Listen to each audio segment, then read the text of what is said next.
Happy Sunday. Welcome to our channel mind హెర్విల్లు. ఎలా ఉన్నారు మీరందరూ? ఏం చేస్తున్నారు? బాగున్నారా? ఈరోజు సండే స్పెషల్ గా ఏం చేస్తున్నారు అనేది నాకు తప్పకుండా కామెంట్ చేయండి. లంచ్ కానీ బ్రేక్ఫాస్ట్ కానీ ఏం చేశారు అనేది నాకు తప్పకుండా కామెంట్ చేయండి. అదొక తృప్తి అనమాట. ఏం చేస్తున్నావు లక్ష్మి అనుకుంటున్నారా? సండే అనేసరికి క్లీనింగ్ అనేది మీకు అందరికీ తెలుసు కదా. ఈ రోజు వచ్చేసి మంచి బెస్ట్ టిప్ అండి. మనం బెడ్షీట్లు అంటే క్లీన్ చేసుకుంటుంటాం. వారం వారం నేనైతే వారం వారం మారుస్తాను. ఏదైనా మనకు చెమట పోసినా అది బెడ్షీట్కి అవుతుంది, క్లీన్ చేస్తాం. కానీ పరుపు ఎలా క్లీన్ చేసుకోవాలి? పరుపు కూడా మనం అప్పుడప్పుడు క్లీన్ చేసుకోవాలి కదా. పరుపును మనమే వాష్ చేయలేము కదా. పరుపుని ఎలా క్లీన్ చేసుకోవాలి? సింపుల్ గా, నీట్ గా, ఎలాంటి కెమికల్స్ వాడకుండా మనం ఇంట్లో ఉన్న వాటితోనే ఈజీగా క్లీన్ చేసుకోవచ్చు. ఇలా 3 months ఒకసారి క్లీన్ చేసుకున్నాం. 3 months కానీ 4 months కానీ మనకి ఎప్పుడు ఓపుకుంటే అప్పుడు క్లీన్ చేసుకోవాలండి. ఎందుకంటే బెడ్షీట్లు అయితే మనం మార్చుకుంటాము. బెడ్షీట్లకు ఏదైనా స్వెట్ అది ఇది పట్టినా కూడా ఇవైతే క్లీన్ చేసుకుంటాము, వాష్ చేసుకుంటాము. పరుపు ఎలా? పరుపు కూడా ఈ చెమటంతా బెడ్షీట్ కున్నదంతా పరుపు పట్టుకుంటుంది. బ్యాక్టీరియా ఫామ్ అవుతుంది. పిల్లలు ఏదైనా వాటర్ పోసింటారు, లేకుంటే పిల్లలు యూరిన్, చిన్న పిల్లలు అయితే యూరిన్ ఎప్పుడైనా పడుతుంటాయి. లేదా కాఫీ మరకలు మనకు తెలియకుండానే ఒకసారి కాఫీ కానీ టీ కానీ లేకుంటే ఫుడ్ మరకలు కానీ బెడ్షీట్ కాదని కూడా బెడ్లకు అవుతుంటాయి కదా. అలా అయినప్పుడు ఏది బ్యాక్టీరియా ఏం లేకుండా సింపుల్ గా, ఈజీగా, నీట్ గా మన బెడ్ ని ఎలా క్లీన్ చేసుకోవాలి అనేది ఈ వీడియోలో చూపిస్తాను. చాలా అంటే చాలా సింపుల్ అండి. ఈ విధంగా మీరు చేసుకున్నారు అనుకోండి, ఎన్ని సంవత్సరాలు ఉన్న బెడ్ నీట్ గా ఉంటుంది. ఎలాంటి బ్యాక్టీరియా, ఎలాంటి ఫంగస్ అనేది లేకుండా మనం యూజ్ చేసుకోవచ్చు అనమాట. ఫస్ట్ బెడ్షీట్ తీసేసి ఇది ఎలా క్లీన్ చేసుకోవాలో చూపిస్తాను. బెడ్షీట్లకు ఎప్పుడైనా ఇలా ముడేసుకోవాలండి. ముడిప్పాను ఇలా ముడేసుకున్నాం అనుకోండి, పిల్లలు ఎక్కినా తొక్కినా ఇదిగోండి ఇలా కార్నర్స్ కి. మళ్ళీ బెడ్షీట్ వేసేటప్పుడు చూపిస్తానండి. అలాగే కళ్ళకుండా ఉంటుంది. ఈ బెడ్షీట్ తీసేస్తాను. ఫస్ట్ బెడ్ అంతా ఇలా ఎదిరించుకోవాలండి. చూడండి అక్కడక్కడ మరకలు ఉన్నాయి, టీ మరకలు. అవి పిల్లలు అన్నాక ఇంకా వేస్తూనే పోస్తూనే ఉంటారు కదా. మా పాప అయితే బెడ్ మీద ఏదన్నా కాఫీ కానీ టీ కానీ వేసింది అనుకోండి, పైన ఎంబడే బెడ్షీట్ కప్పేస్తుంది కనపడకుండా ఉండేదానికి. ఇలా ఫస్ట్ నీట్ గా ఎదిరించుకున్నాక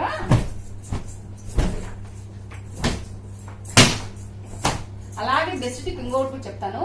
మన గుడ్డ ఉంటాయి కదా, గుడ్డికి పాలిష్ వచ్చినట్టు అయితే మనం ఊరికే వైట్ క్లాత్ తో గానీ వెట్ క్లాత్ తో గానీ ఏదైనా రబ్ చేసేస్తే నీట్ గా అవుతుంది. కానీ మ్యాట్ ఫినిష్ ఉంటాయి కదా, మాది అవతల ర్యాకింగ్ చైర్ ఉంది, అది చూపిస్తాను. మ్యాట్ ఫినిష్ వచ్చినట్టు ఇలా పాలిష్ లేకపోయినా మనం క్లీన్ చేసుకున్నప్పుడు షైనింగ్ గా ఎలా వస్తాయి అనేది కూడా చూపిస్తాను. ఇప్పుడైతే నేనేం వాష్ చేయట్లేదు, చూపించట్లేదు. ఇది ఎలాగో పాలిష్ కదా, అందుకని ఊరికి ఇలా ఎదరగొడుతున్నాను.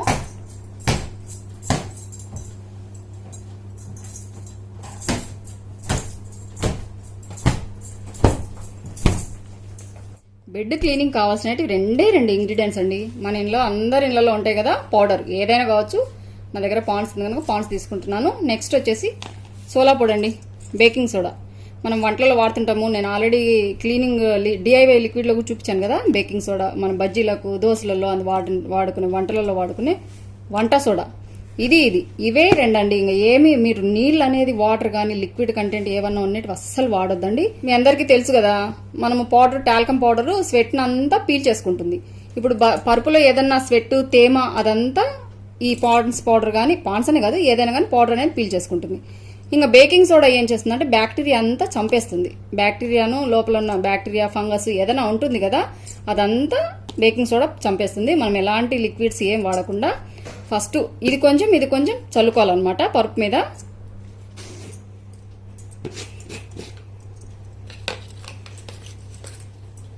ఇలా first baking powder చల్లుతున్నాను.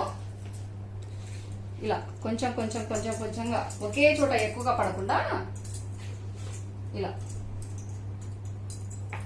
Fan of చేయాలండి. ఫ్యాన్ ఆఫ్ చేస్తాను. మీరు బెడ్ క్లీన్ చేసుకునేటప్పుడు ఫ్యాన్ వేయొద్దండి, ఫ్యాన్ ఆఫ్ చేసే చేసుకోండి. ఎందుకంటే ఫ్యాన్ గాలికి ఈ బేకింగ్ సోడాలో ఉన్న స్మెల్ కానీ పౌడర్ లో ఉన్న స్మెల్ కూడా పోతుంది. ఇదంతా పరుపు పట్టుకోవాలి కదా, అందుకని ఫ్యాన్ ఆఫ్ చేసుకోవాలి. ఇలా మొత్తం అంతలక్క ఇలా స్ప్రెడ్ చేసుకోవాలి.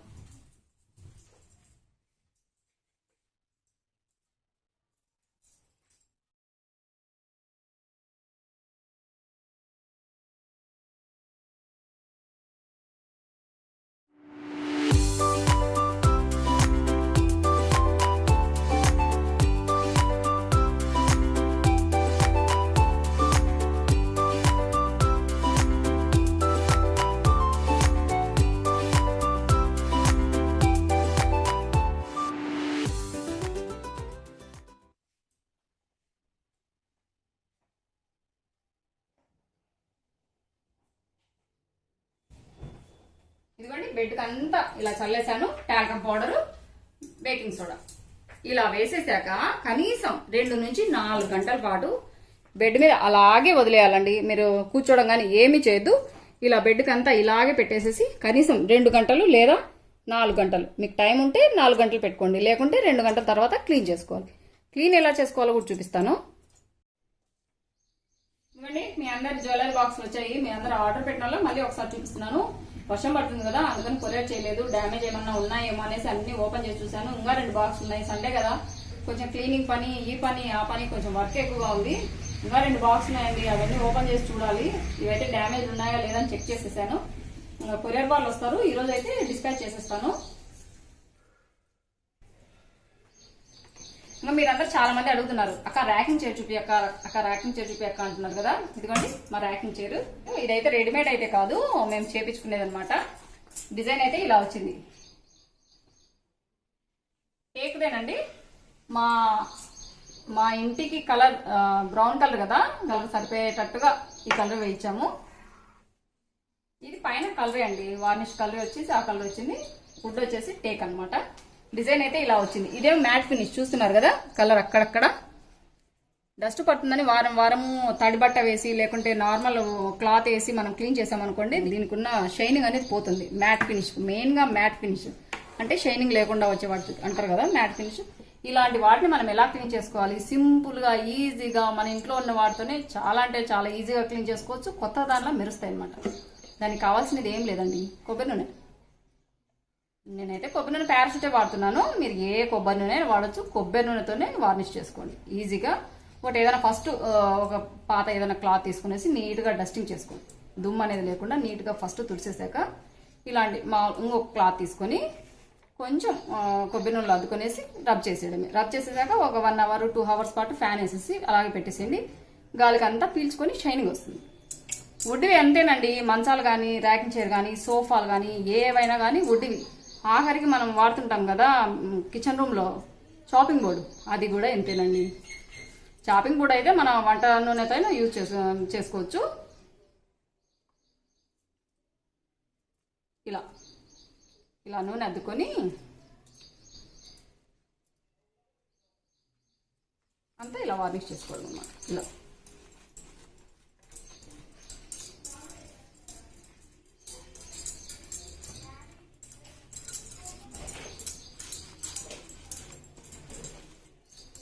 ఆయిల్ కూడా ఎక్కువగా పట్టదండి.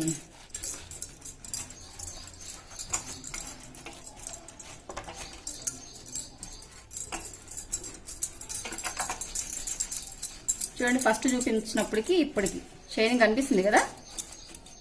ఇలా 3 నెలలకోసారి 6 నెలలకోసారి అలా క్లీన్ చేసుకున్నాం అనుకోండి, కొత్త వాటి లెక్క ఉంటాయి వుడ్ ఫర్నిచర్ ఏవైనా కానీ.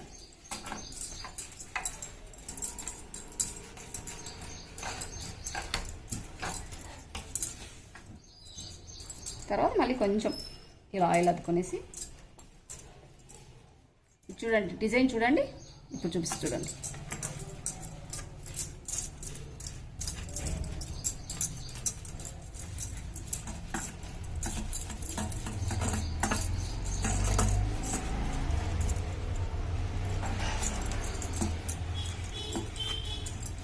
ఇది ఫినిషింగ్ కొంచెం గరుకుగా ఉందండి, నీట్గా స్మూత్గా లేదనమాట. అందుకని క్లాత్కు అతుక్కుంటుంది. ఇలాగే చైర్ మొత్తాన్ని క్లీన్ చేసుకోవాలి.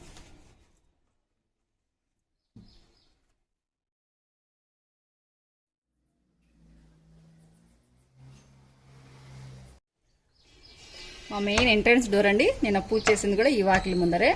చూడండి, ఇది కూడా మ్యాట్ ఫినిష్. డిజైన్ చూసారా? చూడండి, వారం మామూలు క్లాత్తో తుడిసేసరికి ఇది కూడా కొంచెం డల్ అయింది. కలర్ చూడండి, డల్ కలర్గా కనిపిస్తుంది కదా, షైనింగ్ తగ్గినట్టుగా.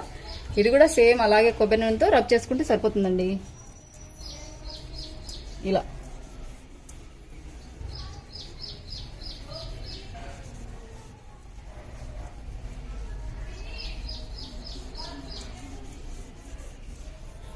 పల్చని క్లాత్ తీసుకోండి, ఎందుకంటే పల్చని క్లాత్ అయితే డిజైన్లలోకి మధ్యలోకి బాగా పోతుంది.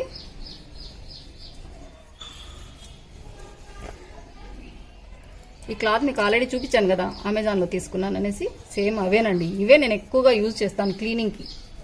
కిచెన్ రూమ్ అయితేనేమి ఇలా ఏవైనా వుడ్ కానీ ఏమైనా క్లీన్ చేసుకోవాలంటే బాగా యూజ్ అవుతాయి ఇవి.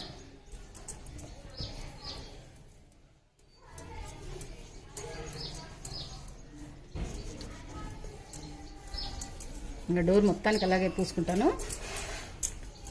ఇదిగోండి ఆయిల్ అంతా అప్లై చేశాను. షైనింగ్ చూడండి. ఒక 1 అవర్ పాటు ఇలాగే వదిలేయాలండి. మీరు డోర్ వేయకూడదు అనమాట. ఇలాగే ఓపెన్ చేసేసి పెట్టేయండి. ఆయిల్ అంతా పీల్చుకుంటుంది. వుడ్ ఏ వుడ్ అయినా కానీ ఏ నూనె అయినా అండి, ఆయిల్ కొబ్బరి నూనె కానీ ఏ ఆయిల్ అయినా బాగా పీల్చుకుంటుంది అనమాట. అలా పీల్చుకునేంత వరకు 1 గంట ఉంటే చాలండి. అంతా నీట్గా పీల్చేసుకొని షైనింగ్ వస్తుంది. కొబ్బరి నూనె ఎందుకంటే కొబ్బరి నూనె అయితేనే షైనింగ్ వస్తుంది. వేరే ఆయిల్స్ ఏ వాడినా షైనింగ్ అనేది రాదనమాట. అంతా ఆయిల్ అప్లై చేశాను. చూడండి ఇప్పుడు ఎంత షైనింగ్గా కనిపిస్తుందో.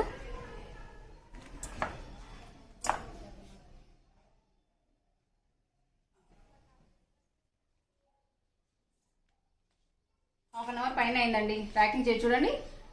వాకిలికి అంతా అప్లై చేసుకునేసరికి ఇది ఆరిపోయింది. షైనింగ్ చూడండి. ఇదిగోండి ఎక్కడా లేదు. షైనింగ్ చూడండి ఎలా వచ్చిందో. ఇంకా సోఫాలకు కూడా అన్నిటికీ అలా అప్లై చేసుకున్నాను సైడ్లకి. మీరు చాలా మంది అడిగారండి సోఫా కవర్స్ ఎక్కడ తీసుకున్నావు అక్క అని. నేను ఆన్లైన్లోనే అమెజాన్లో తీసుకున్నాను. సరల్ హోమ్స్ అని టైప్ చేయండి, ఉంటాయి సోఫా కవర్స్. లింక్ చూసి ఇస్తాను, కావాలంటే మీరు తెప్పించుకోండి.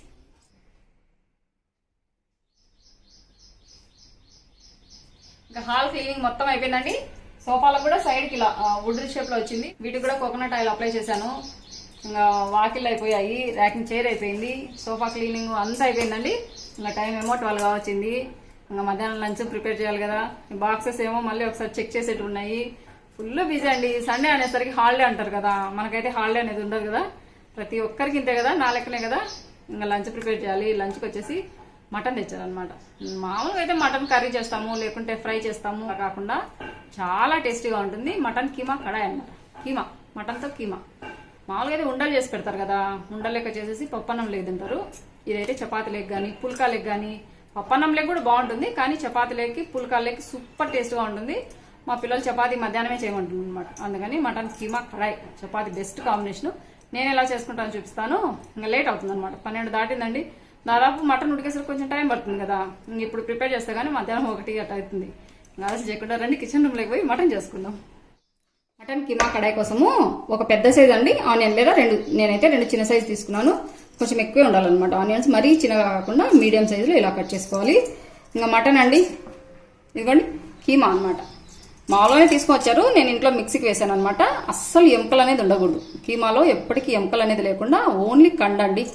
ఇలా సన్నగా అయ్యేటట్టుగా చాపింగ్ చేసుకున్నాను చాపర్లో. బాగా వాష్ చేసుకున్న తర్వాతనే చాపింగ్ చేసుకోవాలండి. లేకుంటే ఇది మొత్తం ఇలాగే వాష్ చేస్తే కన్నా దీంట్లో ఉన్న మినరల్స్ అంతా ఫుడ్లో ఉన్నదంతా పోతుందన్నమాట. ఫస్ట్ తెచ్చిన పాటని క్లీన్ చేసుకునేసి తర్వాత ఇలా మిక్సీ పట్టుకోవాలి. స్టవ్ మీద బాండి పెట్టుకున్నానండి. ఐరన్ బాండీలోనే చేసుకోండి. ఏదైనా వెడల్పాటు పాత్రలో ఏం చేసుకోవచ్చు, లేకుంటే ఇలాంటి ఐరన్ పాత్రలో చేసుకుంటే హీట్ అనేది ఎక్కువగా ఉంటుంది కనుక లో ఫ్లేమ్ పెట్టుకుని చేసుకోవాలి కనుక బాగా తొందరగా ఉడికిపోతుంది మటన్. కొంచెం ఆయిల్ ఎక్కువే పడుతుందండి. ఆయిల్ బాగా హీట్ అయిందండి. కొంచెం జీలకర్ర వేస్తున్నాను. తర్వాత ఆనియన్స్,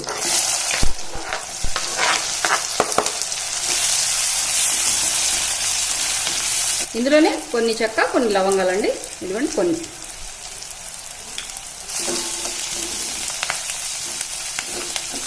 ఇవి ఎక్కువగా ఫ్రై కావాల్సిన అవసరం లేదండి. కొంచెం కలర్ మారితే సరిపోతాయి ఆనియన్స్. ఇదిగోండి కొంచెం కలర్ మారాయి కదా. ఇప్పుడు ఇందులోనే మనం కీమా వేసుకోవాలన్నమాట.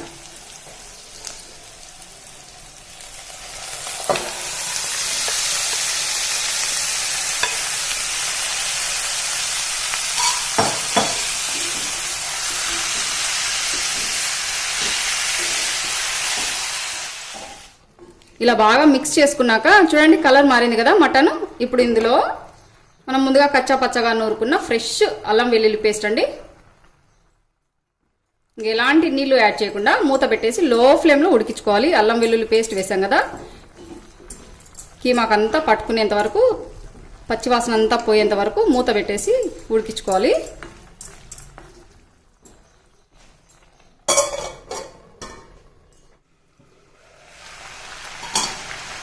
వాటర్ అంతా ఎగిరిపోయాయి చూసారా. మటన్లో కూడా చాలా అంటే చాలా నీళ్ళు వస్తాయండి. ఆ నీళ్ళంతా ఎగిరిపోయేంత వరకు ఇలా ఉడికించుకోవాలి. చూసారా ఆల్మోస్ట్ ఉడికిపోయింది మటన్. మనం ఉప్పు కానీ ఏమీ యాడ్ చేయలేదు. ఇప్పుడు మసాలా అంతా యాడ్ చేసుకోవాలి. మసాలా కోసం ఇదిగోండి తగినంత కారం పొడి, పసుపు, ఇది వచ్చేసి జీలకర్ర పొడి, ఇదేమో గరం మసాలా, ఇదేమో చికెన్ మసాలా. గుర్తుపెట్టుకోండి మటన్ లేకి చికెన్ మసాలా. మీరు మటన్ ఎంత తీసుకుంటున్నారో దాన్ని బట్టి మసాలా అంతా యాడ్ చేసుకోండి. ఇవంతా వేస్తున్నాను. మటన్ లేకి చికెన్ మసాలా చాలా అంటే చాలా టేస్ట్ వస్తుంది. ఇప్పుడు సాల్ట్ యాడ్ చేసుకోవాలి. ఇంతవరకు సాల్ట్ కూడా వేయకుండానే ఉడికించాను. తగినంత సాల్ట్. అలాగే నేను ఇక్కడ 750 గ్రామ్స్ తీసుకున్నానండి మటన్, అందుకని కొన్ని ఎక్కువ వేస్తున్నాను. పచ్చిమిర్చి ఇలా నిలువుగా కట్ చేసుకున్నట్టువి. ఈ పచ్చిమిర్చి వేసేటప్పుడు మీరు కొంచెం కారం పొడి అనేది తక్కువ వేసుకోండి. ఇవన్నీ యాడ్ చేసాం కదా. ఇప్పుడు మీకు డ్రై లెక్క కనిపిస్తుంది కదా పొడి పొడిగా. ఇప్పుడు ఇందులోకి 1 కప్ అండి పెరుగు. 1/2 కేజీ నుంచి 3/4 కేజీ వరకు 1 కప్పు పెరుగు సరిపోతుంది. మీరు కావాలంటే కొంచెం ఎక్కువైనా యాడ్ చేసుకోవచ్చు. ఈ కప్పే తొలిపోసాను. 1 కప్పు వాటర్. ఇంకంతేనండి. మసాలా అంటూ ఏం యాడ్ చేయకుండా లో ఫ్లేమే పెట్టుకోవాలండి. గుర్తుపెట్టుకోండి. ఇలాంటి ఐరన్ తవాల్లోనే చేసుకోండి. టేస్ట్ చాలా బాగుంటుంది. లో ఫ్లేమ్ పెట్టుకొని మళ్ళీ మూత పెట్టేసి ఒక 10 నిమిషాల పాటు ఉడికించుకోవాలండి. మూత పెట్టేశాను. ఒక 10 మినిట్స్ తర్వాత చూస్తాను. 10 నిమిషాలు పైన అయిందండి. ఇదిగోండి ఆయిల్ బయటకు వస్తుంది. ఆల్మోస్ట్గా రెడీ అయిపోయింది. లాస్ట్లో 1 టొమాటో అండి ఇలా మిక్సీకి వేసుకున్నాను. ముందుగా వేస్తే మటన్ ఉడకదు కదా, అందుకని లాస్ట్లోనే వేసుకోవాలి. మటన్ కీమా కొంచెం త్వరగానే ఉడుకుతుందండి. నార్మల్ మటన్ కంటే ఇలా మటన్ కీమా మనం మిక్సీకి వేసింటాం కదా, చిన్న చిన్న పీసెస్ ఉంటాయి కనుక తొందరగానే ఉడుకుతుంది. లాస్ట్లో టొమాటో ప్యూరీ వేసాను. 1 టొమాటో యాడ్ చేశాను. కొన్ని వాటర్ తొలిపోస్తాను. టొమాటోస్ ఎక్కువ వేసుకోవద్దండి. 1 టొమాటో వేయండి. లాస్ట్లో కొంచెం నిమ్మరసం పిండుకోవాలి, అందుకని 1 టొమాటో మిక్సీకి వేసుకోవాలి. ఈ టొమాటో అంతా పట్టుకునేటట్టు ఒక 2 నిమిషాల పాటు మూత పెట్టేసి ఉడికించుకుంటే సరిపోతుంది. మూత పెట్టేసి ఒక 2 నిమిషాలు ఉడికించుకుంటాను. 2 నిమిషాల పైన అయిందండి. వాసన అయితే అద్దిరిపోతుందండి. టేస్ట్ కూడా చాలా అంటే చాలా బాగుంటుంది. ఆయిల్ బయటకు వస్తుంది కదా, టొమాటోస్ అంతా పట్టుకొని ఉంటుంది. ఇప్పుడు ఇందులోకి మనం ఇంతవరకు ధనియాల పొడి యాడ్ చేయలేదు కదా, ఇది ఆప్షనల్. మీరు కావాలంటే వేసుకోవచ్చు, లేకుంటే లేదు. నేను కొంచెం ధనియాల పొడి యాడ్ చేస్తున్నాను. ఒక 1/2 స్పూన్ అండి. అలాగే కొన్ని చిల్లీ ఫ్లేక్స్. చాలా అంటే చాలా బాగుంటుంది అన్నమాట పంటికింట పడితే. ఇది మీ ఇష్టం, వేసుకుంటే వేసుకోవచ్చు, లేకుంటే లేదు. నేనైతే కొన్ని యాడ్ చేస్తున్నాను. అంతేనండి. ఎలాంటి మసాలాలు వేయట్లేదు. సూపర్ అంటే సూపర్ టేస్టీగా ఉండే చికెన్ కీమా కర్రీ అనుకోవచ్చు, కడాయి అనుకోవచ్చు. రెడీ అయిపోయింది. ఇంత పొడి పొడిగా వద్దు అనుకుంటే కొన్ని వాటర్ యాడ్ చేసేసి చేసుకోవచ్చు. స్టవ్ ఆఫ్ చేశాను. ధనియాల పొడి అంతా పట్టుకుంటుందండి. ఇది ఐరన్ కడాయి కదా, అందుకని ఇందులో కొంచెం నిమ్మరసం అండి. ఇవి మా చెట్టు అనమాట, చిన్నవి. మీకు చూపించాను కదా ఆ మొక్క. చిన్న నిమ్మకాయలు 1 వేస్తున్నాను అనమాట. ఇలా పిండి రసం. స్టవ్ ఆఫ్ చేశాక నిమ్మరసం పిండుకోండి.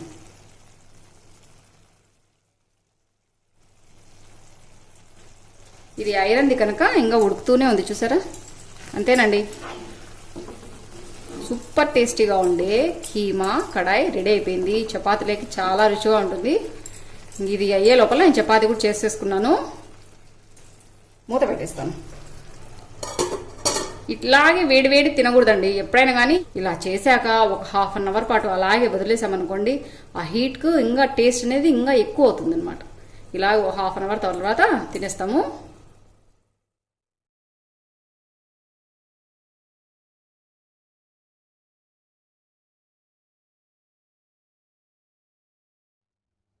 చూసారు కదండి, చాలా అంటే చాలా టేస్టీగా ఉంటుంది కీమా కడాయి. ఈ విధంగా చేసుకొని తిని చూసి ఎలా ఉంది అనేసి నాకు తప్పకుండా కామెంట్ చేయండి. దాదాపు 3 గంటల పైన అయిందండి. ఆ పని అంతా చేసుకునేసరికి ఈ పరుపు అంతా నీట్ గా మనం స్ప్రెడ్ చేసాం కదా, అదంతా బాగా పట్టుకొని ఉంటుంది. ఇది ఇప్పుడు ఎలా క్లీన్ చేసుకోవాలో అనేది చూపిస్తాను. నా దగ్గర వాక్యూమ్ క్లీనర్ ఉంది కనుక వాక్యూమ్ క్లీనర్ తో క్లీన్ చేస్తాను. లేదంటే వాక్యూమ్ క్లీనర్ లేకపోయినా ఎలా క్లీన్ చేసుకోవాలో చూపిస్తాను. ఫస్ట్ వ్యాక్యూమ్ క్లీనర్ తో చూపిస్తాను.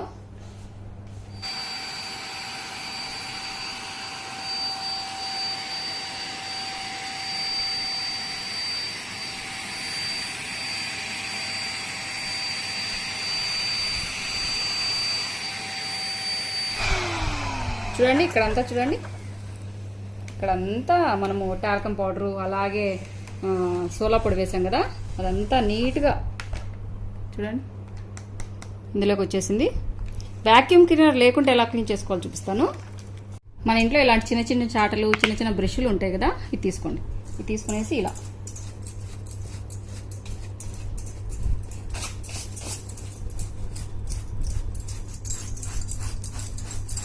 నీట్గా అన్నాం అనుకోండి, వ్యాక్యూమ్ క్లీనర్తో ఎలా వస్తుందో ఈ బ్రష్తో కూడా అలాగే వస్తుంది. సింపుల్గా ఈజీగా పరుపు సాఫ్ అయిపోయిందండి. మరకలు అంటూ పోవు, కానీ దాంట్లో ఉన్న బ్యాక్టీరియా కానీ ఏదన్నా క్రిమి కీటకాలు ఉన్నా పూర్తిగా నాశనం అయిపోతాయి. ఎలాంటి కెమికల్స్ లేకుండా ఆర్గానిక్గా సోలా పొడితో మన పరుపును క్లీన్ చేసుకోవచ్చు. ఇదిగోండి vacuum cleaner eco green ring orange eco green అండి. ఇది ఆల్రెడీ ఒక వీడియో ఉంది, కావాలంటే ఆ వీడియో చెక్ చేయండి. దీని లింక్ కూడా ఇస్తాను, ఒకసారి చెక్ చేసి తెప్పించుకోండి. చాలా అంటే నాకైతే చాలా బాగా యూజ్ అవుతుందండి. కొందరేమో సరిగా పనిచేయట్లేదు అంటున్నారు, కానీ నాకైతే చాలా బాగా యూజ్ అవుతుంది. నేను బెడ్షీట్ వేసుకుంటాను. చూడండి మనం వేసిన టాల్కమ్ పౌడరు సోలా పొడి అంతా చూడండి, డస్ట్ చూడండి, కలర్ చూడండి, మనం ఎంత తెల్లగా ఉంటుంది, సోలా పొడి ఎంత తెల్లగా ఉంటుంది, పాండ్స్ పౌడర్ ఎంత తెల్లగా ఉంటుంది, కలర్ చూడండి. వ్యాక్యూమ్ క్లీనర్ లేకపోతే నేను చూపించాను కదా, అలాంటి బ్రష్తో అయినా క్లీన్ చేసుకోవచ్చు. కనీసం 4 monthsకి లేదా 6 monthsకి ఒకసారైనా ఇలా పరుపు క్లీన్ చేసుకోండి. పిల్లలకి ఆరోగ్యానికి మంచిది, మనకు కూడా చాలా మంచిది కదా. పరుపు క్లీన్గా ఉంటే మనం కూడా హెల్తీగా ఉంటాం కదా. బెడ్ అంతా ఇలా స్ప్రెడ్ చేసుకున్నాక బెడ్షీట్ చివర్లకండి మన పరుపు ఎంత ఉందో దాని లెంత్ చూసుకునేసి ఇలా 4 మూలలకి ఇలా ముడేసుకోవాలన్నమాట. ఇలా ముడేసుకొని మనం పరుపుని ఇలా తొక్కించామనుకోండి అస్సలు కదలదు. పిల్లలు ఎక్కి తొక్కినా కూడా అలాగే ఉంటుంది. బెడ్షీట్ అనేది కదలదు అనమాట.